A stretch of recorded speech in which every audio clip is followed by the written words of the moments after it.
Hello friends, welcome to civil solve. ये हमारे channel का अबाउट है, आप यहाँ पे देख सकते हैं।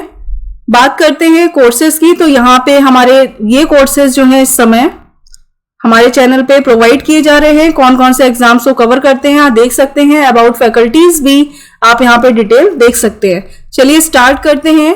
आज जो हम बात करेंगे SSC JE previous year papers की।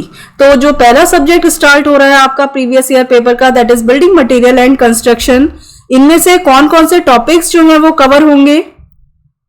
बिल्डिंग स्टोन्स एंड रॉक्स आज हम कवर करेंगे, और ब्रिक्स एंड ब्रिक मेसनरी। तो इन दो टॉपिक से जितने भी अभी तक 13 to 15 ईयर्स में प्रीवियस ईयर पेपर से क्वेश्चंस आए हैं वो टॉपिक्स, वो क्वेश्चंस हम यहाँ पे डिस्कस करेंगे। चलिए स्टार्ट करते हैं फर्स्ट क्वेश्चन से।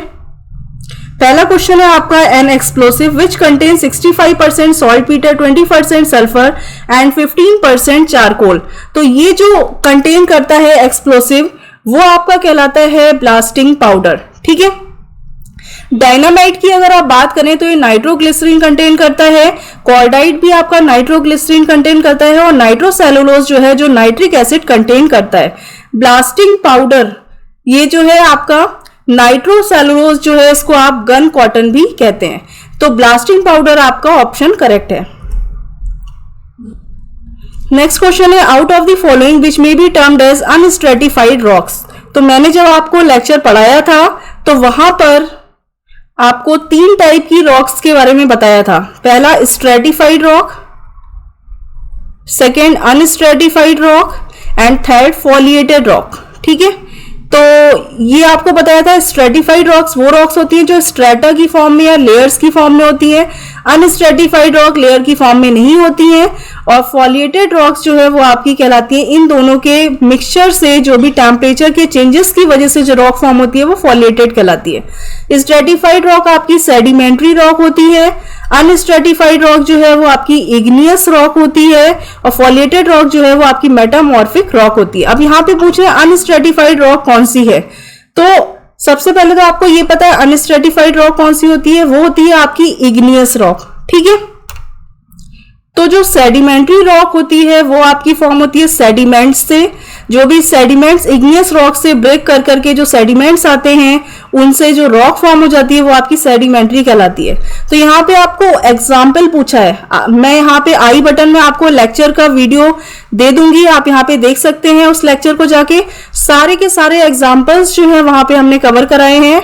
तो अगर मैं बात करूं सैंडस्टोन, तो सैंड के पार्टिकल से जो रॉक फॉर्म हुई वो भी सेडिमेंट्री रॉक का एग्जाम्पल है। लाइम से जो फॉर्म हुई वो भी आपकी सेडिमेंट्री रॉक का एग्जाम्पल है, और स्लेट भी आपका सेडिमेंट्री रॉक का एग्जाम्पल है। तो आपका मार्वल जो है वो आपका इग्नियस रॉक का एग्जाम्पल है, देख लीजिएगा लेक्चर में भी जाकर। नेक्स्ट क्वेश्चन है, chemically marble is known as. तो मार्वल जो होता है वो आपका लाइमस्टोन का कंपोजिशन होता है, लाइमस्टोन से बना होता है, और लाइम जो है कंटेन करता है कैल्शियम। तो ऑप्शन सी जो है वो आपका करेक्ट है, कैल्शियस रॉक। जब आप केमिकली डिफाइन करते हैं रॉक को तो 3 टाइप की होती है, आर्जिलेशियस, कैल्शियस और सिलिशियस। आर्जिलेशियस रॉक वो रॉक होती है जो क्ले को कंटेन करती है। सिलिशियस रॉक वो रॉक होती है जो सिलिका को कंटेन करती है, मतलब मेजर परसेंटेज में ये उसमें इंग्रेडिएंट रहते हैं। और कैल्शियस रॉक वो होती है जो कैल्शियम या लाइम को कंटेन करती है। नेक्स्ट क्वेश्चन है, plaster of Paris is obtained by calcining. तो जब आप कैल्सिनेशन करते हैं प्लास्टर ऑफ पेरिस का, कैल्सिनेशन का मतलब है कि आप इसको तब तक गर्म करते हैं जब तक ये रेड हीट ना हो जाए। तो जब आप प्लास्टर ऑफ पेरिस को 120 से 180 डिग्री तक गर्म करते हैं तो ये रेड हीट हो जाता है, वो प्रोसेस आपका कहलाता है कैल्सिनेशन। तो इससे जो फॉर्म ये ऑब्टेन होता है आपका जिप्सम से। तो यहाँ पर प्लास्टर ऑफ पेरिस जो है ये फॉर्म हो रहा है, और जिप्सम को जब आप गर्म कर रहे हैं, रेड हीट कर रहे हैं, तब ये आपका फॉर्म होता है। तो ऑप्शन जो है वो आपका बी करेक्ट है। नेक्स्ट क्वेश्चन है, a stone is rejected if it absorbs water more than. तो गुड स्टोन की क्वालिटी होती है कि ये 5 से 10% तक वाटर एब्जॉर्ब करना चाहिए, इससे ज्यादा नहीं करना चाहिए। अगर ये ग्रेटर देन 10% एब्जॉर्ब करता है तो इसको रिजेक्ट कर देते हैं। तो ऑप्शन बी जो है वो आपका करेक्ट है।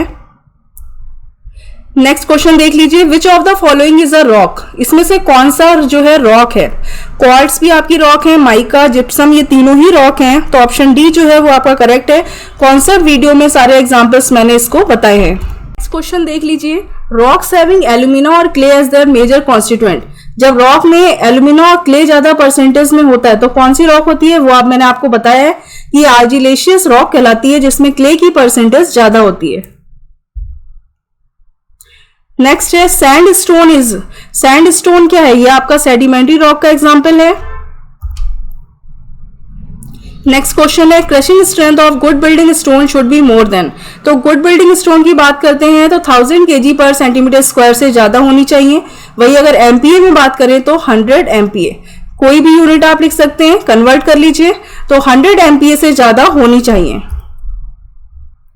नेक्स्ट है, hardness of the rock can be tested in Situ using, तो जो रॉक की हार्डनेस टेस्ट करते हैं वो होता है श्मिट रिबाउंड हैमर टेस्ट, इसकी हेल्प से आप हार्डनेस चेक कर सकते हैं। नेक्स्ट है, crushing strength of a good building stone should be more then, फिर से रिपीटेड क्वेश्चन है, तो आपको पता है 100 एमपीए से ज्यादा होनी चाहिए। काफी क्वेश्चंस प्रीवियस ईयर्स में रिपीटेड आते हैं, तो प्रीवियस ईयर के क्वेश्चन जरूर सॉल्व करिएगा।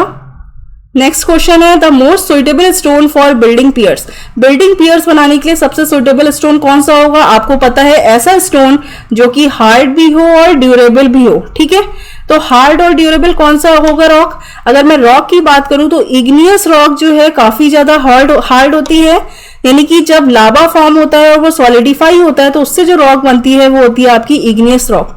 सेडिमेंट्री रॉक क्या होती है, जो सेडिमेंट से फॉर्म होती है, और वही मेटामॉर्फिक रॉक जो होती है जो इग्नियस रॉक और सेडिमेंट्री रॉक में हीट और प्रेशर की वजह से जो चेंजेस होते हैं और जो रॉक फॉर्म होती है वो आपकी कहलाती है मेटामॉर्फिक रॉक। तो सबसे ज्यादा हार्ड आपको पता है इग्नियस रॉक होती है, क्लियर है। तो इग्नियस रॉक का जो एग्जाम्पल होगा वही आप यूज कर सकते हैं स्टोन। तो यहां पे अगर देखिए तो लाइम स्टोन और सैंड स्टोन ये तो सेडिमेंट्री रॉक के एग्जाम्पल हो गए, ग्रेनाइट जो है वो आपका इग्नियस रॉक का एग्जाम्पल है, मार्बल जो है वो आपका मेटामॉर्फिक रॉक का एग्जाम्पल है। अगर इस तरीके से डिटेल आपको पता है, एक बार लेक्चर पढ़ लीजिएगा, अगर जिसने नहीं पढ़ा है आपको काफी कॉन्सेप्ट वहां पे क्लियर हो जाएंगे। नेक्स्ट क्वेश्चन है, basalt stone is by nature, तो आपको पता है कि बसाल्ट एक इग्नियस रॉक का एग्जाम्पल है जो कि मैंने लिखवाया है। अब इसमें से भी बताना है कि किस टाइप का है, मेटामॉर्फिक कट हो गया, सेडिमेंट्री डायरेक्ट कट हो गया, अब वॉल्केनिक है या प्लूटोनिक है। तो इग्नियस रॉक को हम 3 पार्ट्स में डिवाइड करते हैं। जब अर्थ सरफेस सपोज ये है और अर्थ सरफेस से एबव जब लावा फॉर्म होके सॉलिडिफाई होता है और जो रॉक फॉर्म होती है वो आपकी कहलाती है वॉल्केनिक रॉक, क्लियर है। और वॉल्केनिक रॉक एक टाइप की एक्सट्रूसिव इग्नियस रॉक है, एक्सट्रूसिव मतलब है अर्थ सरफेस के बाहर निकल कर आए, और वही अगर अर्थ सरफेस के बिलो जो रॉक लावा फॉर्म होकर सॉलिडिफाई हो जा रहा है तो वो आपकी कहलाती है इंट्रूसिव इग्नियस रॉक, क्लियर है। तो ये रॉक आपकी कहलाती है प्लूटोनिक रॉक। एक और रॉक होती है कि बिलो दी अर्थ सरफेस जब लावा फॉर्म होकर सॉलिडिफाई हो रहा है but at shallow depth, come depth पे ही फॉर्म हो रहा है अर्थ सरफेस से, तो ये आपकी रॉक कहलाती है हाइपाबेसल रॉक, क्लियर है। तो अब इसमें से देखना है कि कौन सी रॉक जो है का एग्जाम्पल है। तो वॉल्केनिक रॉक जो फॉर्म हो रही है, एक्सट्रूसिव इग्नियस रॉक है, उसका एग्जाम्पल है आपका बेसाल्ट। तो ऑप्शन बी जो है वो यहाँ पे करेक्ट है। तो अगर आप डिटेल में नहीं पढ़ेंगे तो इस क्वेश्चन का आंसर आप नहीं दे पाएंगे।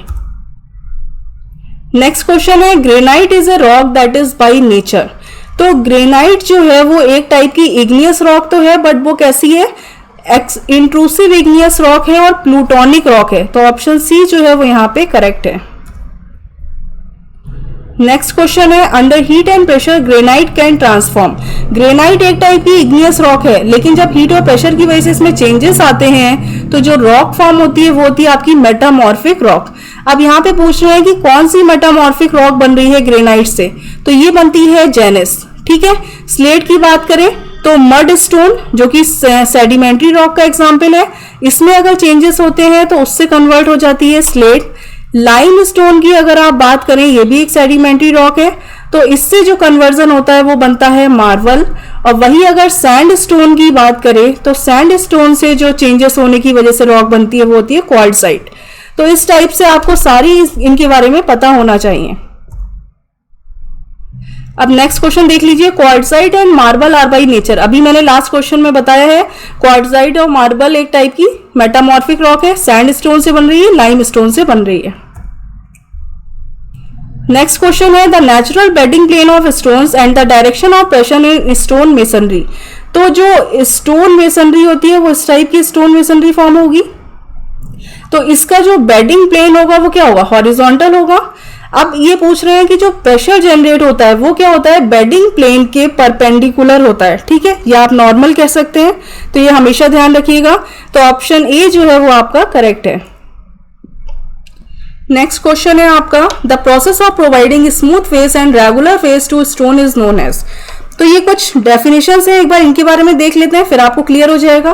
क्वेरिंग का मतलब होता है कि जो रॉक है, जो बेड रॉक है जहां से आप स्टोन को निकाल रहे हैं, तो बेड रॉक से स्टोन का कन्वर्जन, यानी कि जो आप वहां से इसको एक्सट्रैक्ट कर रहे हैं, इसको तोड़ रहे हैं और स्टोन फाइंड कर रहे हैं, वो प्रोसेस कहलाता है क्वेरिंग। सीजनिंग, सेम टिम्बर में भी आपने पढ़ा है कि जब कोई भी रॉक में मॉइस्चर प्रेजेंट रह जाता है तो उसको जो रिमूव करने का प्रोसेस है, सुखाने का प्रोसेस होता है, वो कहलाता है सीजनिंग। पिचिंग का मतलब है जब आप स्टोन को इंटरलॉक करते हैं, आपस में जोड़ते हैं और एक स्लोप फॉर्म कर देते हैं, वो कहलाता है आपका पिचिंग। और ड्रेसिंग का मतलब है ड्रेस करना, यानी कि स्मूथ शेप, प्रॉपर शेप और साइज में कन्वर्ट करना स्टोन को, ठीक है, तो ये आपका कहलाता है ड्रेसिंग। अब देख लीजिए स्मूथ फेस और रेगुलर फेस कौन देगा स्टोन का, वो प्रोसेस आपका ड्रेसिंग देगा, यानी ड्रेसिंग जो है ये आपका करेक्ट आंसर है। नेक्स्ट क्वेश्चन देख लीजिए, following stone is suitable for dam proofing. Dam proofing यानी नमी से बचाने के लिए कौन सा स्टोन सुटेबल होता है, तो ये होता है आपका स्लेट। ये थोड़ा सॉफ्ट भी होता है, इसके रिप्लेसमेंट में आप बिटुमिन, सीमेंट, कंक्रीट इनका भी यूज करते हैं। नेक्स्ट क्वेश्चन है the subclassification of sedimentary rock. तो सेडिमेंट्री रॉक तो आपको पता है ये एक टाइप की स्ट्रेटिफाइड रॉक है, तो स्ट्रेटिफाइड, अनस्ट्रेटिफाइड, ये ऑप्शन तो गलत ही हो गया। वॉल्केनिक और प्लूटोनिक, ये आपको पता है इग्नियस रॉक का एग्जाम्पल है, और इसमें भी ये इंट्रूसिव एक्सट्रूसिव होते हैं, ये भी गलत है। तो ऑप्शन बी जो है वो आपका करेक्ट है, मैकेनिकल, केमिकल और ऑर्गेनिक। यानी मैकेनिकल वेदरिंग से जो रॉक आपकी सेडिमेंट्स ब्रेक होके आते हैं और जो है आपकी रॉक फॉर्म हो जाती है, या केमिकल वेदरिंग के थ्रू, या ऑर्गेनिक, तो इन सब का क्लासिफिकेशन किसका है, ये सेडिमेंट्री रॉक का। नेक्स्ट क्वेश्चन है पैग्माटाइट इज एन एग्जाम्पल ऑफ। तो पैग्माटाइट जब आप कॉन्सेप्ट वीडियो में देखेंगे तो पैग्माटाइट आपका एक इग्नियस रॉक का एग्जाम्पल है, जिसमें आपका इग्नियस रॉक में भी ये आपकी इंट्रूसिव इग्नियस रॉक है। नेक्स्ट क्वेश्चन है identify the process responsible for formation of sedimentary rock. तो सेडिमेंट्री रॉक का फॉर्मेशन कैसे होता है, solidification of molten mass of silicates below और at the surface of earth. तो आपको पता है कि जब मॉल्टन मास या लावा सॉलिडिफाई होकर जो रॉक बनाता है वो आपकी इग्नियस रॉक होती है, तो यह ऑप्शन आपका गलत है। चेंजेस इन टेक्सचर और mineral composition of both igneous और सेडिमेंट्री रॉक, जब इग्नियस और सेडिमेंट्री रॉक में के टेक्सचर में चेंजेस होते हैं हाई टेम्परेचर प्रेशर की वजह से, तो वो मेटामॉर्फिक रॉक फॉर्म होती है, तो ये भी गलत है। डिपॉजिटेड लेयर यानी स्ट्रेटिफाइड रॉक होती है, तो लेयर की फॉर्म में डिपॉजिट होती है। सैंड और सिल्ट को subjected enormous overburden pressure over geological times, काफी टाइम तक जब प्रेशर लगता रहता है तो ये रॉक फॉर्म हो जाती है। तो ऑप्शन सी जो है वो आपका करेक्ट है। Again repeated question, the subclassification of sedimentary rock, that is B, mechanical, chemical and organic. Next question है in stone masonry the stone are placed in position such that natural bedding plane. ये मैंने पीछे भी बताया है कि जो pressure है वो नेचुरल बेडिंग प्लेन के क्या होता है, नॉर्मल होता है, normal to the direction of pressure they carry. तो ऑप्शन ए जो है वो आपका करेक्ट है। नेक्स्ट क्वेश्चन है slate and marble stone belong to. तो आपको पता है ये मेटामॉर्फिक रॉक है, क्योंकि स्लेट जो है मड स्टोन के कंपोजिशन से चेंजेस से बनती है और लाइम स्टोन के चेंजेस से आपका मार्बल फॉर्म होता है। नेक्स्ट क्वेश्चन है आपका find the one which is not used in quarrying. Quarrying पता है आपको, जब आप बेड रॉक से स्टोन को फाइंड करते हैं, एक्सट्रैक्ट करते हैं, तो उसके लिए एक ब्लास्टिंग पाउडर की जरूरत होती है जिससे कि आप स्टोन को निकाल सकें। तो gun powder, gun cotton, dynamite तो यूज करते हैं, नॉट क्या यूज नहीं करते हैं, तो मार्बल पाउडर का यूज नहीं किया जाता है। नेक्स्ट क्वेश्चन है, if the rocks are form due to alteration of original structure under heat and excessive pressure, जब हीट और एक्सेसिव प्रेशर की वजह से कोई भी ओरिजिनल स्ट्रक्चर में चेंजेस होते हैं, ओरिजिनल क्या है, या तो इग्नियस रॉक है या सेडिमेंट्री रॉक है, तो इसमें चेंजेस की वजह से कौन सी रॉक आपकी फॉर्म होगी, that is metamorphic rock. Next question है, plaster of Paris can be obtain from calcination of, ये भी रिपीटेड क्वेश्चन है। जिप्सम का जब आप कैल्सिनेशन करते हैं 120 से 180 डिग्री सेंटीग्रेड पे, तो प्लास्टर ऑफ पेरिस फॉर्म होता है। नेक्स्ट क्वेश्चन है, क्वार्ट्जाइट इज अ, क्वार्ट्जाइट जो एक टाइप की सिलिशियस रॉक है क्योंकि ये सिलिका को कंटेन करती है। नेक्स्ट क्वेश्चन देख लीजिए, which of the following is the reason for decrease in use of stone as building material, आजकल के टाइम में हम स्टोन का यूज बिल्डिंग मटेरियल में कम क्यों कर दिया है हमने, तो उसका रीजन क्या है। तो पहली बात तो आपको पता है स्टोन फॉर्म होने के डिफरेंट वेज हैं, ठीक है, उनका फिजिकल, उनकी प्रॉपर्टीज क्या रही हैं, फिजिकल कैरेक्टरिस्टिक्स कहाँ से फॉर्म हुआ है, टेक्सचर क्या रहा है, टेक्सचर पर भी डिपेंड कर रही है स्ट्रेंथ, फिर उसके बाद ये पता है कितने साल पुराना स्टोन है वो भी डिपेंड करता है, तो काफी चीजें जो है वो वेरी कर जाती हैं। तो आप उसकी जो स्ट्रेंथ होती है स्टोन की उसको रेशनली एनालाइज नहीं कर सकते, इसीलिए इसको यूज कम कर दिया आपने।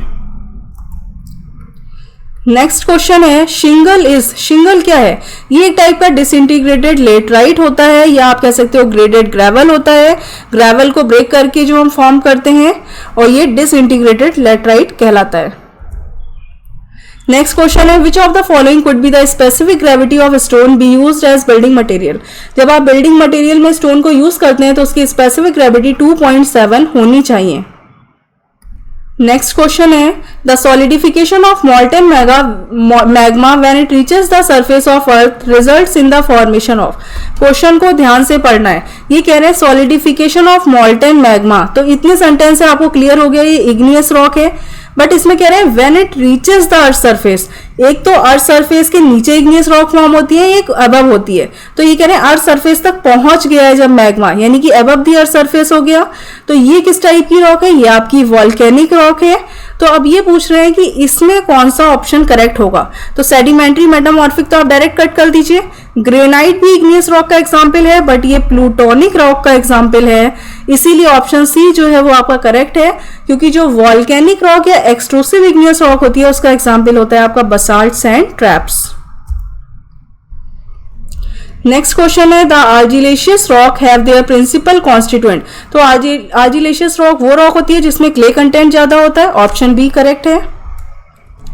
नेक्स्ट है, which of the following is the main composition of granite, तो ग्रेनाइट जो है वो क्वार्ट्ज, फेल्डस्पर और माइका को कंटेन करता है।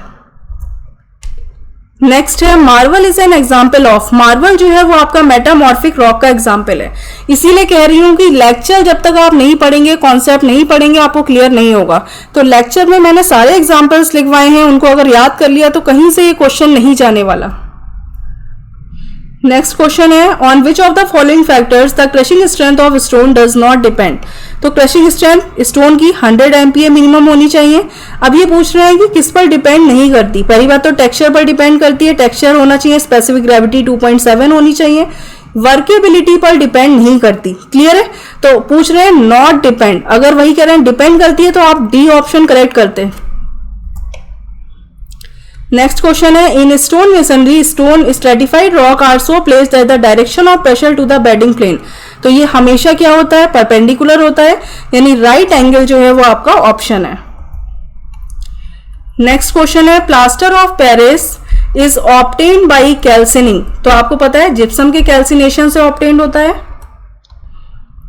Rocks form due to alteration of original structure due to heat and excessive pressure, जब हीट और एक्सेसिव प्रेशर की वजह से कौन सी रॉक फॉर्म हो जाती है, that is metamorphic rock. Next question है, granite mainly composed of quartz and feldspar particle is obtain from, तो आपको पता है ग्रेनाइट जो है बेसिकली इग्नियस रॉक का एग्जाम्पल है, तो ऑप्शन सी जो है वो आपका करेक्ट है। नेक्स्ट देख लीजिए, which of the following represent the crushing strength for good quality stone that are used in construction, तो आपको पता है जो स्टोन की क्रशिंग स्ट्रेंथ है वो कम से कम 100 MPa होनी चाहिए, तो ऑप्शन डी जो है वो आपका करेक्ट है, यानी कि ग्रेटर देन 100 होनी चाहिए। नेक्स्ट क्वेश्चन है, the light weight aggregates are obtained from, तो sedimentary rock, metamorphic rock, igneous और वॉल्केनिक, तो जो वॉल्केनिक सोर्स से ऑब्टेन होते हैं वो एग्रीगेट आपके लाइट वेटेड होते हैं, जैसे कि अगर आप बात करें ब्लास्ट फर्नेस स्लैग फॉर्म होता है, ये भी आपका लाइट वेट एग्रीगेट है। नेचुरल प्यूमिस यानी कि ये एक इग्नियस रॉक का ही एग्जाम्पल है। वॉल्केनिक सोर्स यानी जो वॉल्केनिक रॉक बनती है आपकी, वो अबव द अर्थ सरफेस जब इग्नियस रॉक फॉर्म होती है, तो ये इससे जो भी रॉक के एग्जाम्पल्स हैं वो सारे आपके कैसे होंगे, लाइट वेट एग्रीगेट्स होंगे। नेक्स्ट है the process of production of natural stone. कैसे फाइंड करते हैं, तो आपको पता है बेड रॉक को एक्सट्रैक्ट करते हैं, बेड रॉक से नेचुरल स्टोन को, तो ये प्रोसेस आपका कहलाता है क्वेरिंग। नेक्स्ट क्वेश्चन है which of the following statement is correct about rock और मिनरल। रॉक भी है और मिनरल है, इसके बारे में क्या स्टेटमेंट करेक्ट है। तो ये देखिए क्वार्ट्ज और माइका ये आपकी रॉक्स भी हैं और ये ओनली मिनरल्स। नेक्स्ट क्वेश्चन है which of the following possess more ability to resist fire. इनमें से कौन सा ऐसा है जो सबसे ज्यादा फायर को रजिस्ट कर पाता है। तो कॉम्पैक्ट सैंडस्टोन जो है इसमें फायर रजिस्टिंग एबिलिटी सबसे ज्यादा है इन चारों में से। और वही अगर मैं मार्बल की बात करूं तो इसमें लीस्ट फायर रजिस्टिंग एबिलिटी होती है। Next is the crushing stone of good building stone for construction of building must not be less than. तो ये 100 से कम नहीं होनी चाहिए। नेक्स्ट क्वेश्चन है which one of the following metamorphic rock has weathering resistance characteristics. तो कौन सी मेटामॉर्फिक रॉक में वेदरिंग रेजिस्टेंस कैरेक्टरिस्टिक्स होती है, तो ये ऑप्शन है आपका क्वार्ट्जाइट। वही लाइमस्टोन तो एक सेडिमेंट्री रॉक है, यहां पूछ रहे हैं कौन सी मेटामॉर्फिक रॉक है, तो ये कट कर सकते हैं आप। तो स्लेट भी एक टाइप की मेटामॉर्फिक रॉक है और फाइलाइट भी आपकी मेटामॉर्फिक रॉक है, बट इसमें क्वार्ट्जाइट जो है जिसमें वेदरिंग रेजिस्टेंस कैरेक्टरिस्टिक्स होती हैं। नेक्स्ट क्वेश्चन देख लीजिए what is the most hardness number for topaz. कुछ मिनरल्स हैं जिनके हार्डनेस के बेसिस पर उनको हार्डनेस नंबर दिया गया है, जिसको आप मोस्ट हार्डनेस नंबर कहते हैं। तो अगर टोपाज मिनरल की बात करें तो टोपाज मिनरल का जो मोस्ट हार्डनेस नंबर होता है वो होता है 8। जैसे जैसे हार्डनेस नंबर बढ़ता जाएगा मिनरल उतना ही हार्ड होता जाएगा। तो डायमंड जो है वो हार्डेस्ट मिनरल है आपका, ठीक है। तो जिसका मोस्ट हार्डनेस नंबर की अगर मैं बात करूं तो 10 होता है। वही एक टॉप मिनरल होता है जिसका मोस्ट हार्डनेस नंबर 1 होता है। तो इसी नंबर के बेसिस पर आप बता देते हैं कि कौन सा मिनरल सबसे ज्यादा हार्ड है। नेक्स्ट क्वेश्चन देख लीजिए which of the following is the chemical classification of rock. तो जब रॉक को आप केमिकली क्लासिफाई करते हैं तो आपको पता है 3 टाइप से डिवाइड करते हैं। आर्जिलेशियस रॉक होती है, सिलिशियस रॉक होती है एंड कैल्शियस रॉक होती है। तो यहाँ पे ऑप्शन में ये 3 तो गलती हो गए, तो ऑप्शन डी जो है वो आपका करेक्ट है। नेक्स्ट क्वेश्चन है which of the following is an example of sedimentary rock. कौन सा सेडिमेंट्री रॉक का एग्जाम्पल है। ग्रेनाइट आपको पता है इग्नियस रॉक का एग्जाम्पल है। मार्बल मेटामॉर्फिक रॉक है जो कि लाइमस्टोन से बनती है। क्वार्ट्जाइट भी मेटामॉर्फिक रॉक है जो सैंडस्टोन से बनती है। तो यहाँ पर सिंपली सैंडस्टोन जो है वो आपकी सेडिमेंट्री रॉक का एग्जाम्पल है। नेक्स्ट क्वेश्चन है the rocks that possess crystalline and compact grains are called. ये मैंने कॉन्सेप्ट में भी बताया है, जो क्रिस्टलाइन फॉर्मेशन देता है रॉक का वो आपकी इग्नियस रॉक होती है। और उसका रीजन क्या है वो भी मैंने बताया हुआ है। तो इग्नियस रॉक एक टाइप की आपकी अनस्ट्रेटिफाइड रॉक होती है। तो ऑप्शन डी जो है वो आपका करेक्ट है। The process of taking out stone from natural rock, काफी बार ये क्वेश्चन आ चुका है, याद रखिएगा इसका ऑप्शन। क्वेरिंग जो है नेचुरल रॉक से जब आप स्टोन को फाइंड आउट करते हैं तो वो प्रोसेस कहलाता है क्वेरिंग। नेक्स्ट क्वेश्चन देख लीजिए match the name of the stone in list 1 with the use of stone in list 2। यानी इन स्टोन का यूज किसमें करते हैं। तो ग्रेनाइट की अगर मैं बात करूं तो इसका यूज जो है सी वॉल्स के लिए करते हैं। मार्बल आप जानते हैं लाइमस्टोन का बना होता है, व्हाइट कलर है, तो ऑर्नामेंटल वर्क्स वगैरह के लिए इसका यूज कर लेते हैं। लाइम स्टोन का यूज जो है सीमेंट बनाने में, सीमेंट में लाइम का यूज करते हैं। स्लेट का यूज जो है वो फ्लोरिंग के लिए करते हैं, आपने पीछे भी क्वेश्चन में पढ़ा है। स्लेट जो है वो डीपीसी वगैरह के लिए यूज कर लेते हैं। तो ऑप्शन बी जो है वो आपका करेक्ट है। तो ये कुछ क्वेश्चंस हैं जो कि लास्ट 15 ईयर्स में आए हुए हैं। जब इन क्वेश्चंस को आप सॉल्व करेंगे तो आपको खुद एक एनालिसिस मिलेगी नेक्स्ट कि कितने क्वेश्चंस रिपीटेड हो रहे हैं। तो प्रीवियस ईयर के पेपर करना बहुत ज्यादा जरूरी है। अब बात कर लेते हैं न्यू टॉपिक जिसके प्रीवियस ईयर पेपर्स जो हैं वो डिस्कस करने हैं हमें। तो नेक्स्ट टॉपिक है आपका ब्रिक्स एंड ब्रिक मेसनरी। तो इसमें 2004 में आपका ये क्वेश्चन आया हुआ है the percentage of alumina in a good brick earth lies between. Alumina की परसेंटेज जो है अगर अच्छी ब्रिक में बात करें, गुड ब्रिक अर्थ के लिए, तो कितनी होनी चाहिए? तो आपको सबसे पहले तो ये पता होना चाहिए, पहली बात तो मैंने कॉन्सेप्ट में भी बताया है, आपको पता होना चाहिए कौन कौन से इंग्रेडिएंट्स जो हैं वो ब्रिक बनाने के लिए यूज करते हैं। तो आपको पता है सिलिका यूज करते हैं, एल्यूमिना का यूज करते हैं, नेक्स्ट जो होता है वो आपका होता है लाइम, आयरन ऑक्साइड और मैग्नीशिया। ठीक है, तो ये आपको ध्यान में रखना है कि कौन कौन से मेन इंग्रेडिएंट्स हैं जिनका हम ब्रिक बनाने के लिए यूज करते हैं और कितनी परसेंटेज में यूज करते हैं। तो सिलिका जो है वो सबसे ज्यादा परसेंटेज में यूज होती है, दैट इज 50 to 60%। इसका फंक्शन क्या होता है ये आप लेक्चर में भी देख सकते हैं जाके, क्या फंक्शन है, कौन से इंग्रेडिएंट जो है वो क्या क्या परफॉर्म कर रहे हैं। एल्यूमिना की अगर आप बात करें तो 20 to 30% की रेंज में एल्यूमिना होता है, लाइम 4 to 5% की रेंज में होता है, आयरन ऑक्साइड जो है दैट इज 5 to 6% और मैग्नीशिया ओनली 1%। तो ये आपको याद होगा तभी आप इस क्वेश्चन को कर पाएंगे। तो यहां पे पूछ रहे हैं एल्यूमिना, तो आपको पता है एल्यूमिना की परसेंटेज कितनी होती है, 20 to 30% की रेंज में। ऑप्शन बी जो है वो आपका करेक्ट है। नेक्स्ट क्वेश्चन है आपका कि for checking the length of bricks as per Indian standard how many bricks are to be taken. जब आप इंडियन स्टैंडर्ड के अकॉर्डिंग ब्रिक की लेंथ चेक करते हैं तो आप अप्रॉक्स जो है 20 ब्रिक्स जो है वो आप कंसीडर करके चलते हैं। ये आपका सी ऑप्शन है, 20 ब्रिक्स। नेक्स्ट क्वेश्चन है clay and silt content in a good brick earth be at least. Clay और सिल्ट कंटेंट कितना होना चाहिए? तो जो क्ले और सिल्ट होता है वो क्या कंटेन करता है, पहले तो ये पता होना चाहिए। तो ये कंटेन करता है सिलिका, और सिलिका की परसेंटेज आपको पता है 50 to 60% की रेंज में होती है। तो ऑप्शन बी जो है वो आपका करेक्ट है।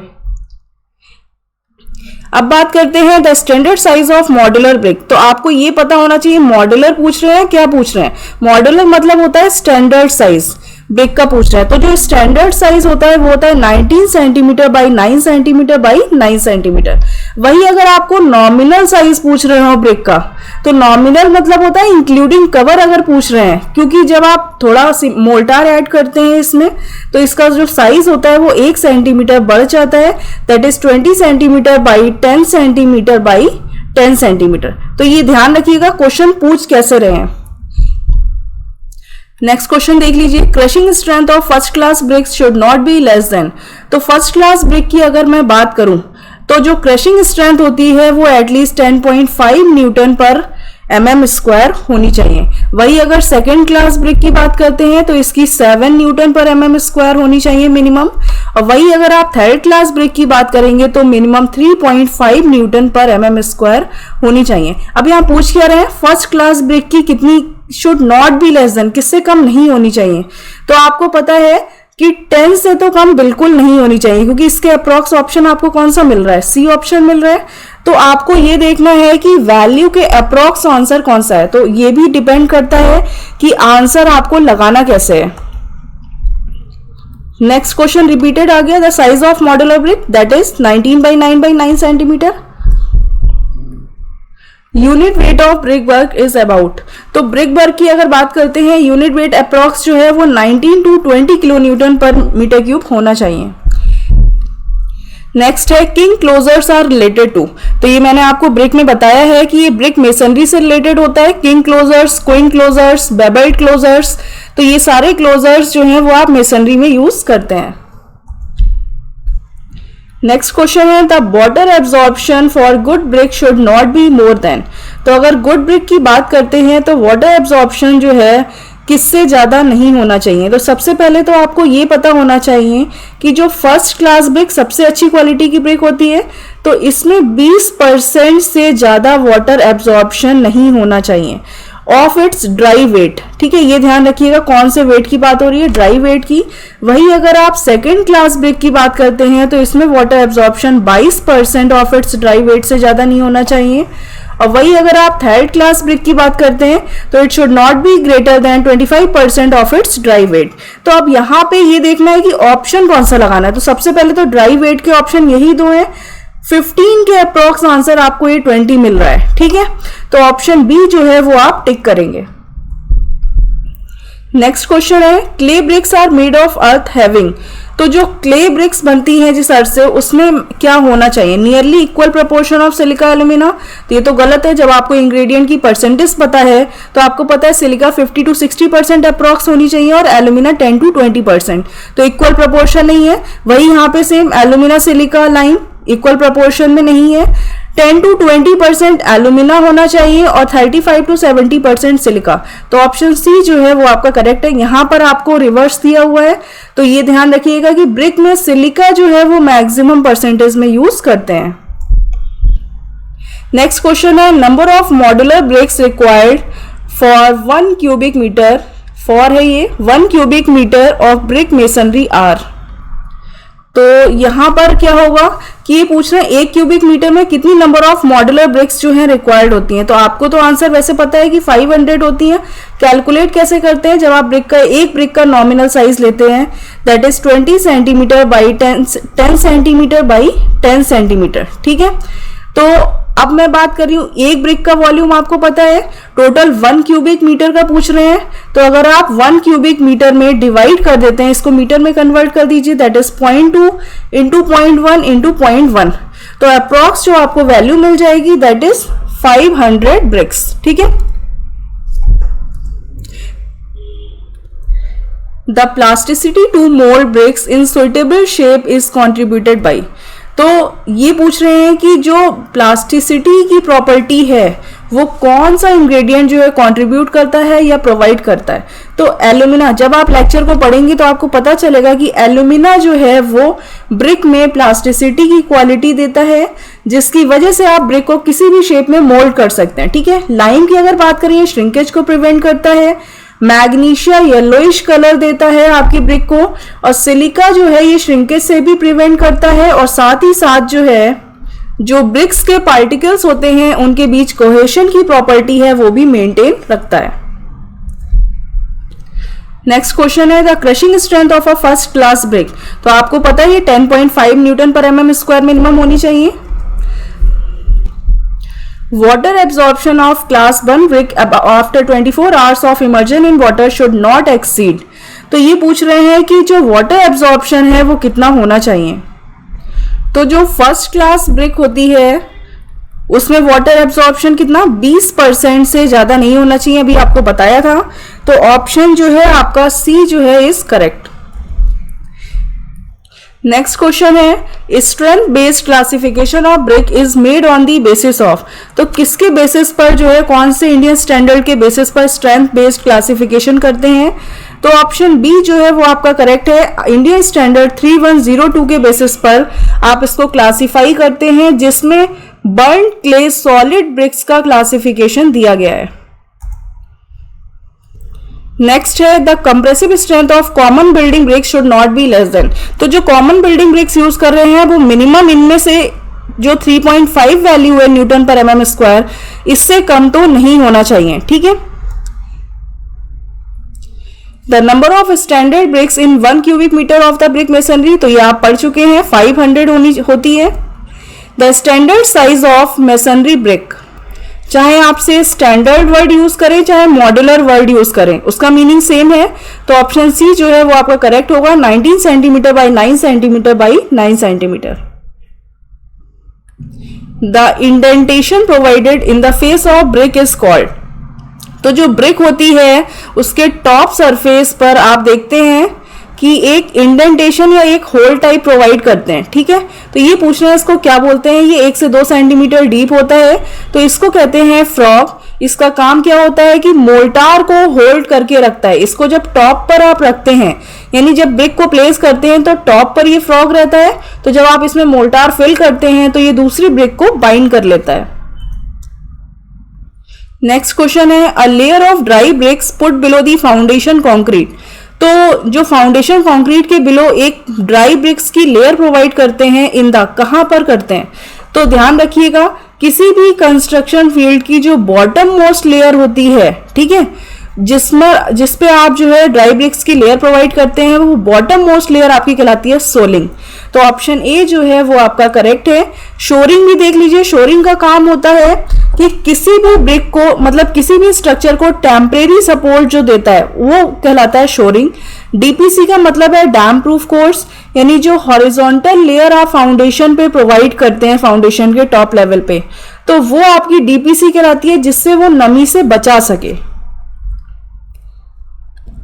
नेक्स्ट क्वेश्चन है, hollow bricks are generally used with the purpose of. तो आपने जनरली देखा होगा कि कुछ ब्रिक्स इस टाइप की होती हैं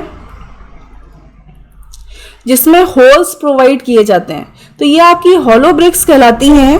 तो इसमें क्या होता है कि हॉलो ब्रिक्स प्रोवाइड करने का मतलब है ये एक इसमें हीट इंसुलेशन प्रॉपर्टीज जो है वो डेवलप हो जाती हैं। तो अगर यहाँ पे ऑप्शन पूछ रहे हैं किस पर्पस के लिए यूज करते हैं, तो प्रोवाइडिंग इंसुलेशन अगेंस्ट हीट। और अगर ये पूछ लें कि जो एरिया ऑफ परफोरेशन है, ये जो होल्स हैं परफोरेशंस, इनका एरिया कितना होता है, तो ये जो सरफेस आपको दिख रही है, इस सरफेस के एरिया का 30 से अराउंड 45% जो है वो एरिया आपका परफोरेशन का एरिया होता है। नेक्स्ट क्वेश्चन है, the shape of the brick gets deform due to rain water falling on hot brick. तो जब रेन वाटर गिरता है हॉट ब्रिक पर तो कौन सा डिफेक्ट जो है फॉर्म हो जाता है, तो वो होता है शफ्स, जिससे कि ब्रिक जो है वो आपकी डिसइंटीग्रेट हो जाती है, यानी उसका शेप जो है वो डिफॉर्म हो जाता है। ठीक है, वही अगर मैं ब्लोटिंग की बात करूं तो इसका मतलब होता है कि जो ब्रिक की सरफेस है वो थोड़ी स्वेल कर गई है, जिसकी क्योंकि उसमें जो कार्बोनेशियस और सल्फर मैटर है एक्सेस में होने की वजह से। वही अगर नोड्यूल्स डिफेक्ट क्या होता है, नोड्यूल्स डिफेक्ट होता है कि जब वाटर आप मैन्युफैक्चर कर रहे हैं, यानी कि जो ब्रिक बना रहे हैं उसमें अगर वाटर परसेंटेज ज्यादा हो गई तो वो लाइम से रिएक्ट करके जो है वो ब्रिक को थोड़ा थोड़ा डिसइंटीग्रेट कर देता है। या आप ये कह सकते हैं कि कभी आपने देखा होगा ब्रिक की सरफेस आपको स्मूथ नहीं दिखती, ठीक है, तो वो डिफेक्ट आपका कहलाता है नोड्यूल्स। और वही लैमिनेशन क्या होता है कि जब क्ले जो होती है उसके वॉइड्स में जब एयर भर जाती है, ठीक है, तो जब ये मैन्युफैक्चर हुई ब्रिक तो उसमें जो ब्रिक की सरफेस है उस पे आपके क्रैक्स से डेवलप हो जाते हैं और जिससे ब्रिक जो है वो आपकी वीक हो जाती है, तो वो डिफेक्ट कहलाता है लैमिनेशन। अगेन 2016 में पूछा गया है, standard size of brick is as per standard, तो that is 19 by 9 by 9 centimetre. Next question है, a brick masonry could fall due to, किसकी वजह से ये फॉल हो सकती है? Rupture along a vertical joint in poorly bonded walls, अगर पुअरली बॉन्ड है वॉल्स तो उनकी वजह से भी हो सकता है, शेयरिंग की वजह से भी हो सकता है हॉरिजॉन्टल पेल में, और क्रशिंग की वजह से भी हो सकता है। तो ऑप्शन डी जो है वो आपका करेक्ट है। Which of the following statement is correct? तो excess of alumina in the clay makes the bricks brittle and weak. तो जब एल्यूमिना क्या करता है, प्लास्टिसिटी की प्रॉपर्टी प्रोवाइड करता है, लेकिन जब ये एक्सेस में हो जाता है तो सरफेस पे आपने देखा होगा कि वॉर्पिंग हो जाती है, ठीक है, थोड़ी सरफेस जो है ब्रिक की वॉर्प हो जाती है और क्रैक्स वहां डेवलप हो जाते हैं। तो ऑप्शन बी जो है वो करेक्ट है। Excess of alumina in the clay makes the bricks crack and warp on drying. जैसे कि आपने अगर ब्रिक को देखा होगा तो नॉर्मली ब्रिक कुछ इस टाइप की रहती है, ठीक है, तो ये आपकी सरफेस जो है वो फ्लैट रहती है, लेकिन जब वॉर्पिंग होती है तो सरफेस कुछ इस टाइप की हो जाती है आपकी, ठीक है, तो ये कहलाती है वॉर्पिंग। जब आपकी एल्यूमिना एक्सेस क्वांटिटी में होती है तो ब्रिक आपकी वॉर्प हो जाती है और क्रैक डेवलप हो जाते हैं। वही अगर मैं बात करूं सिलिका की, तो सिलिका एक्सेस होने से जो है ब्रिक आपकी ब्रिटल हो जाती है, क्योंकि वहां पे कोहेशन की प्रॉपर्टी जो है वो लॉस हो जाती है, इससे ब्रिक ब्रिटल और वीक हो जाती है। तो ऑप्शन बी जो है वो यहाँ पे आपका करेक्ट है। नेक्स्ट क्वेश्चन है, the portion of the brick without a rectangular corner equal to half the width and half the length. तो अगर आप ब्रिक की बात करें तो कुछ इस टाइप की होती है ब्रिक,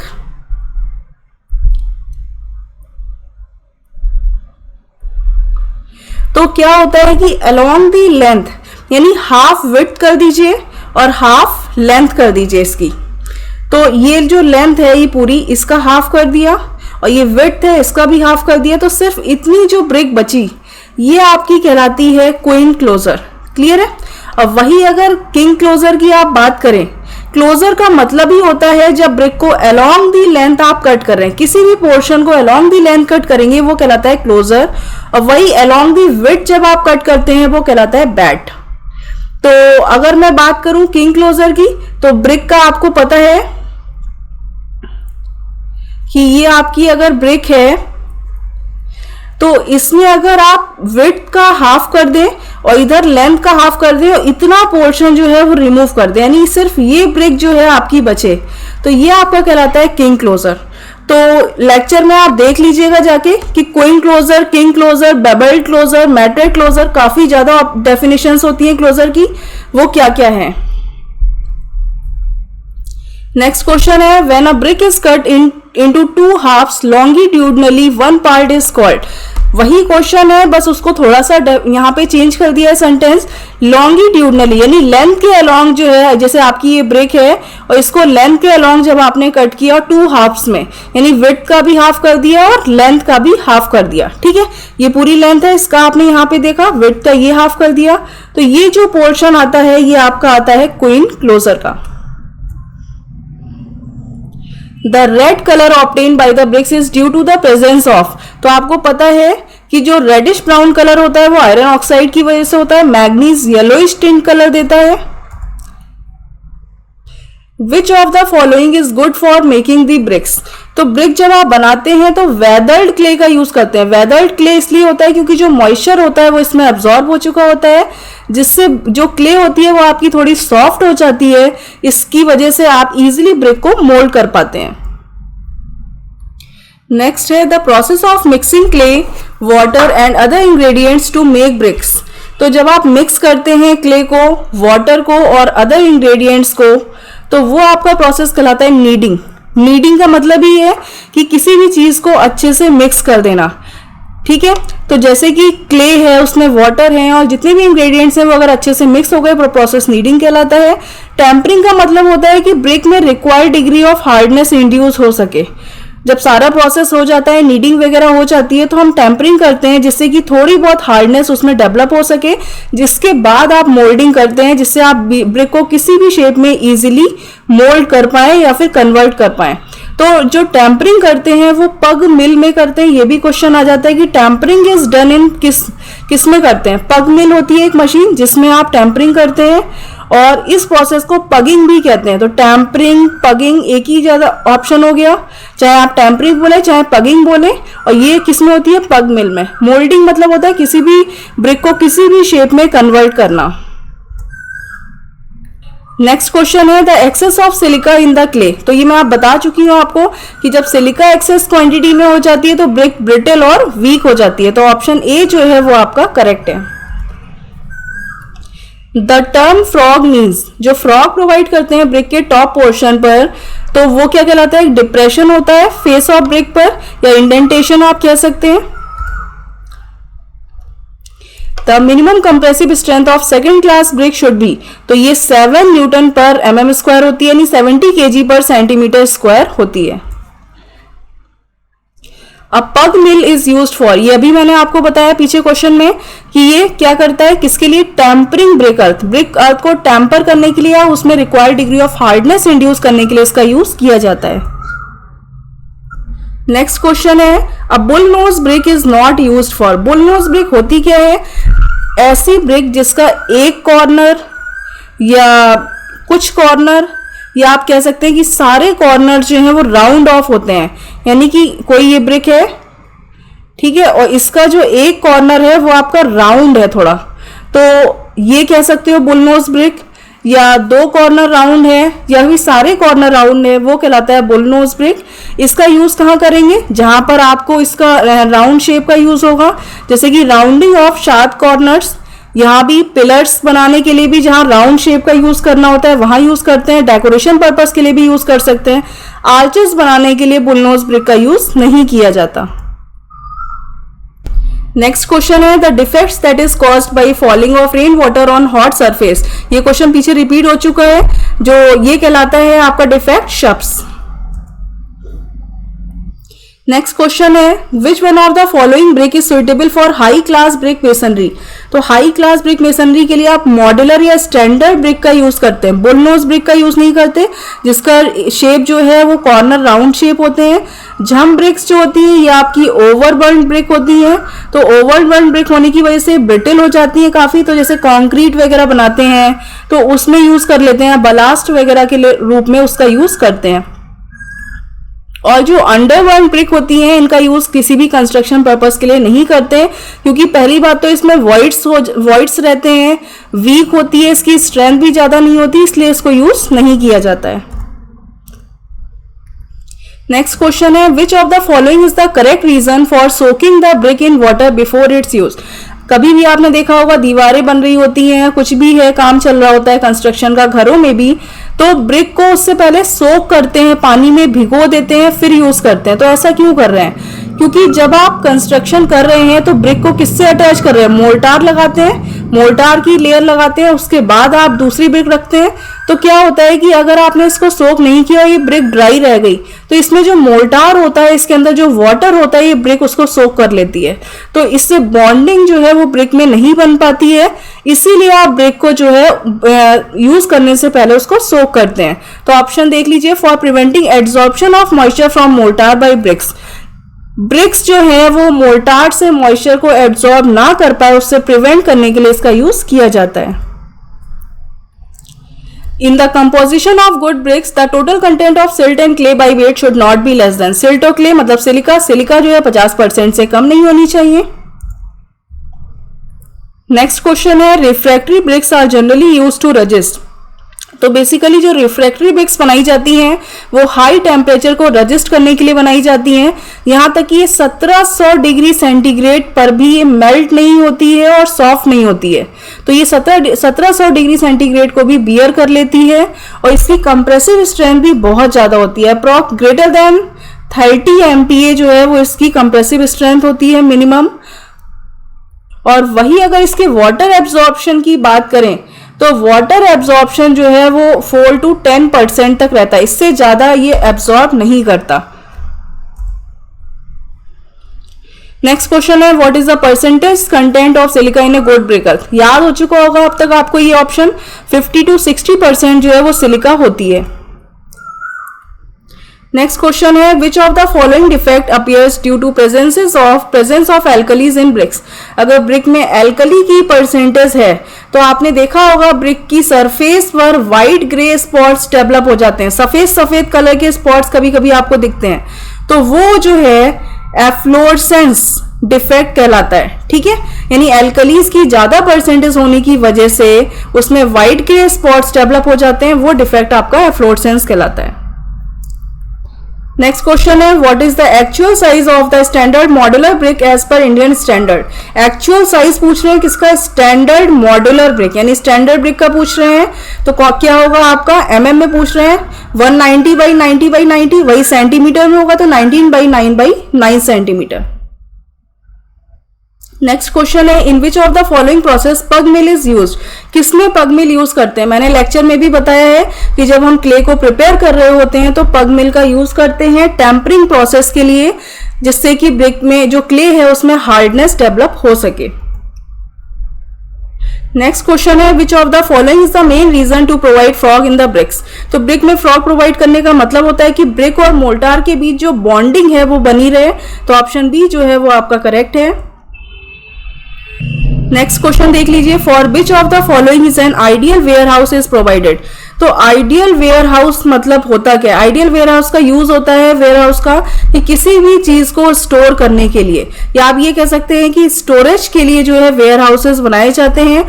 तो आपको पता है स्टोरेज, कोई भी चीज का स्टोर करेंगे तो आप ये देखेंगे वो जो स्टोर कर रहे हैं वो खराब ना हो, वहां पे कोई नमी ना जा सके, वाटर ना पहुंच सके, तो इसीलिए उसकी वॉल जो है वो भी वाटर प्रूफ बनाई जाती है, यानी water proof masonry wall provide की जाती है, वाटर प्रूफ रूफ भी प्रोवाइड की जाती है जिससे कि ऊपर से पानी ना आ सके और कोई भी एयर ना पहुंच सके, यानी कि जो भी आपने सामान स्टोर किया है वो सेफ रहे। तो फ्यू विंडोज विच मेन रिमेनली जनरली क्लोज्ड, तो उनको भी क्लोज रखते हैं, तो ऑप्शन डी जो है वो आपका करेक्ट है। नेक्स्ट क्वेश्चन है which of the following represents the nominal size of modular brick. यहाँ नॉमिनल साइज पूछ रहे हैं किसका, मॉड्यूलर ब्रिक का। अगर यहाँ पे इससे पहले स्टैंडर्ड लगा होता तो आप 19 बाई 9 बाई 9 बताते, बट यहाँ पे सिंपल नॉमिनल साइज पूछ रहे हैं मॉड्यूलर ब्रिक का, तो आप 20 बाई 10 सेंटीमीटर बताएंगे। तो ऑप्शन एमएम में है तो आप एमएम में कन्वर्ट कर दीजिए। नेक्स्ट क्वेश्चन है calculate the number of bricks required for 5 cubic metre brick wall. आपको पता है 1 क्यूबिक मीटर ब्रिक वॉल में 500 ब्रिक्स यूज होती हैं, तो वही अगर 5 क्यूबिक मीटर होगा तो 2500 ब्रिक्स यूज होंगी। तो ऑप्शन डी करेक्ट है। नेक्स्ट क्वेश्चन है the water absorption expressed in percentage for burn clay perforated bricks should not be more than. तो जो बर्न क्ले परफोरेटेड ब्रिक्स हैं इनकी परसेंटेज वाटर एब्जॉर्प्शन 20% से ज्यादा नहीं होना चाहिए। अब यहाँ पे ऑप्शन तो है नहीं 20%, तो क्या लगाना है, 15 और 25 के बीच आपको देखना है। तो यहाँ पे 25% से ज्यादा नहीं होना चाहिए, बल्कि रियल में क्या है 20 से ज्यादा नहीं होना चाहिए, तो ये ऑप्शन तो गलत हो गया। 15 तक रख सकते हैं तो बेटर है और अच्छी ब्रिक आपको मिलेगी। तो ऑप्शन बी जो है वो आपका करेक्ट हो जाएगा। नेक्स्ट क्वेश्चन पूछ रहे हैं what is the thickness of 1.5 brick wall made up of standard modular bricks. तो आप देखिए सपोज ये ब्रिक है आपकी, तो इस ब्रिक में अगर नॉर्मल साइज देखें तो क्या होगा 20 बाई 10 सपोज मान लेते हैं, 20 बाई 10, ठीक है। तो आप बोल रहे हैं थिकनेस जो है 1.5 ब्रिक है, यानी 1 ब्रिक ये तो आपकी फुल हो गई 20 सेंटीमीटर, और इसका अगर हाफ कर दें तो उतनी और ले ली, यानी 10 और ले लिया, तो 20 + 10 कितना हो जाएगा 30 सेंटीमीटर। तो इसकी जो थिकनेस हो जाएगी 1.5 ब्रिक बॉल की वो कितनी होगी आपकी 30 सेंटीमीटर। नेक्स्ट क्वेश्चन है which of the following is the most important characteristic of the alumina in brick earth. तो एल्यूमिना क्या करता है, प्लास्टिसिटी मेंटेन करता है, तो प्लास्टिसिटी की प्रॉपर्टी प्रोवाइड करता है आपका एल्यूमिना। नेक्स्ट क्वेश्चन है what is the thickness of 2 bricks wall made up of standard modular brick. तो अभी मैंने आपको पीछे भी बताया था 1 ब्रिक वॉल की थिकनेस कितनी होगी 20 सेंटीमीटर, यानी जो लेंथ होती है ब्रिक की वो एक थिक मानते हैं, इतनी ब्रिक थिक है। और वही अगर आप बोल रहे हैं 2 ब्रिक वॉल है तो इसका डबल कर दीजिए, तो कितनी हो जाएगी 40 सेंटीमीटर। ऑप्शन डी जो है वो आपका करेक्ट होगा। नेक्स्ट क्वेश्चन है which of the following type of stone is used in rubble masonry. तो जनरली स्टोन मेसनरी 2 टाइप की होती है, एक तो होती है आपकी रबल मेसनरी और दूसरी होती है एशलर मेसनरी, ठीक है। तो रबल में क्या होता है कि जो इर्रेगुलर शेप के स्टोन्स होते हैं वो यूज करते हैं। तो इर्रेगुलर शेप मतलब बहुत ज्यादा हार्ड होंगे स्टोन, तो उनको आप प्रॉपर रेगुलर शेप में कन्वर्ट नहीं कर पाते, इसलिए आप इर्रेगुलर शेप के ही स्टोन यूज करते हैं। एशलर में क्या होता है कि स्मूथ फेस यानी कि प्रॉपर रेगुलर शेप के जो स्टोन होते हैं उनको आप यूज कर पाते हैं। तो यहाँ पे पूछा है रबल मेसनरी में किस टाइप का स्टोन होगा, तो हार्ड होगा। वही अगर एशलर की बात करें तो उसमें स्मूथ शेप जो है वो आप यूज करेंगे स्टोन का। नेक्स्ट क्वेश्चन है what is the thickness inches में बतानी है अब यहाँ पे, ठीक है, सेंटीमीटर में नहीं पूछ रहे, ध्यान रखिएगा। Of 1 brick wall made up of traditional trick. अब देखिए अगर किसी ने ये ध्यान नहीं दिया सेंटीमीटर है तो 1 ब्रिक वॉल को आप क्या लगा देंगे 20 सेंटीमीटर यहाँ कन्वर्ट कर देंगे, ये नहीं लगाना है, इंचेस में पूछ रहे हैं। तो जनरली ट्रेडिशनल ट्रिक में हम क्या यूज करते हैं, आपने देखा होगा जनरली लोग मिस्त्री वगैरह से बात करते हैं मेसन से, तो क्या बोलते हैं 9 इंची की वॉल बनानी है, ठीक है। तो ये जो लेंथ होती है वो 9 इंचेस होती है, और वही अगर आप विड्थ की बात करते हैं तो 4.5 इंची, यानी जो आधे ब्रिक वॉल होती है हाफ ब्रिक थिक, तो उसको बोल देते हैं 4.5 इंची की वॉल है, और ये जो थिकनेस होती है वो 3 इंचेस होती है। तो यहाँ पे पूछ रहे हैं थिकनेस क्या होगी 1 ब्रिक वॉल की, तो 9 इंचेस ऑप्शन होगा आपका ए। नेक्स्ट क्वेश्चन है efflorescence in bricks causes due to. तो आपको पता है एल्कलीज की प्रेजेंस की वजह से एफ्लोरेसेंस की प्रॉपर्टी डेवलप होती है, जिससे ब्रिक की सरफेस पर व्हाइट ग्रे स्पॉट्स डेवलप हो जाते हैं, ठीक है। तो यहाँ पे आप देख लीजिए कि presence of soluble salts is parent clay in parent clay. तो जो पेरेंट क्ले है उसमें सॉल्युबल सॉल्ट यानी एल्कलीज पहले से प्रेजेंट है, जिसकी वजह से एफ्लोरेसेंस की प्रॉपर्टी डेवलप हो रही है। How many bricks are required for 1 cubic metre of brick masonry work. तो 500 ब्रिक्स यूज करते हैं। नेक्स्ट क्वेश्चन है which of the following mineral is responsible for red colour. तो जो रेडिश ब्राउन कलर ब्रिक में होता है वो आयरन ऑक्साइड की वजह से होता है। Tempering is the process use in manufacture of, तो ब्रिक के मैन्युफैक्चरिंग में आप टेम्परिंग यूज करते हैं, जिससे कि जो पग मिल में होती है और required degree of hardness induce करने के लिए यूज की जाती है।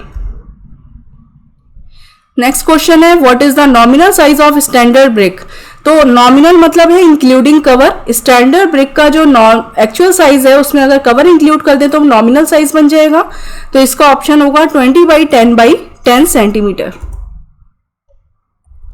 नेक्स्ट क्वेश्चन है which of the following is burned in the Hoffmann's kiln during the process of manufacturing, अगर आपने लेक्चर सुना होगा तो आपको पता होगा ब्रिक्स जो है उनको बर्न करते हैं हॉफमॉन किल्न में, बुल नोज किल्न होती है, टनल किल्न होती है। नेक्स्ट क्वेश्चन है as per the IS 2185-2005 what is the minimum average compressive strength for open and closed cavity load bearing masonry units, तो इसके लिए जो एवरेज कंप्रेसिव स्ट्रेंथ होती है इसकी वो होती है 3.5 newton per mm square. Next question है the dimension of for special shape of clay bricks are given in, तो जो स्पेशल शेप प्रोवाइड करते हैं क्ले ब्रिक्स की उसके लिए जो डायमेंशन का IS कोड लिया गया है वो आपका है IS 616511971। नेक्स्ट क्वेश्चन है water absorption for class A type of roof tiles, तो जो क्लास ए टाइप की रूफ टाइल्स होती हैं उनका वाटर एब्जॉर्प्शन होता है आपका 14 to 19% के बीच में। Good brick earth should contain, तो ये 20 to 30% जो है वो एल्यूमिना कंटेन करता है। नेक्स्ट क्वेश्चन देख लीजिए when the deposits of efflorescence is more than 10% but less than 50% of exposed areas of brick, the presence of efflorescence, तो अगर 10 से 50% के बीच में जो है efflorescence है तो ये कहलाता है आपका मॉडरेट एफ्लोरेसेंस, ठीक है, इसमें 10 से 50% की रेंज में अगर एफ्लोरेसेंस है, वही अगर स्लाइट होगा तो यानी लेस देन 10% है, सीरियस में ग्रेटर देन 50% है तो ये सीरियस कहलाएगा, हैवी में बहुत ज्यादा पाउडर्ड फॉर्म आ जाती है, ठीक है, तो ये कहलाता है हैवी, यानी 50 से तो ज्यादा सीरियस हो ही गया और जो सरफेस है उस पर पाउडर्ड फॉर्म भी डेवलप होने लगी तो वो कहलाता है आपका हैवी एफ्लोरेसेंस। नेक्स्ट क्वेश्चन है identify the name of the shape of brick shown in the given figure, इस टाइप की ब्रिक आपको फिगर में दिख रही है, किस टाइप की ब्रिक है, तो क्वीन क्लोजर तो नहीं हो सकती, अलोंग दी लेंथ वो हाफ ब्रिक जो है कट कर देते हैं, किंग क्लोजर में क्या होता है विड्थ और लेंथ दोनों हाफ कर देते हैं, बुल नोस्ट में सरफेस राउंड ऑफ होता है, तो एक कैंट कहलाती है ब्रिक्स जो कि इसको थोड़ा सा यहाँ एंगल पे टर्न कर देते हैं, ये ब्रिक्स जो है आपकी कैंट कहलाती है। इन्हीं में स्क्विन ब्रिक का भी एग्जांपल आता है, स्क्विन ब्रिक में ये एंगल जो होता है वो आपका 90 डिग्री कहलाता है, तो ऑप्शन सी जो है वो आपका करेक्ट है। तो ये थे आपके अराउंड 13 to 15 ईयर्स के प्रीवियस ईयर के पेपर्स जिसमें ब्रिक्स से इतने क्वेश्चंस आपको मिले हैं अभी तक, तो आई होप आपको सब समझ में आ गया होगा, एक बार प्रैक्टिस कर लेंगे तो इसी टाइप के क्वेश्चंस जो हैं वो रिपीटेड आते हैं। So thank you friends.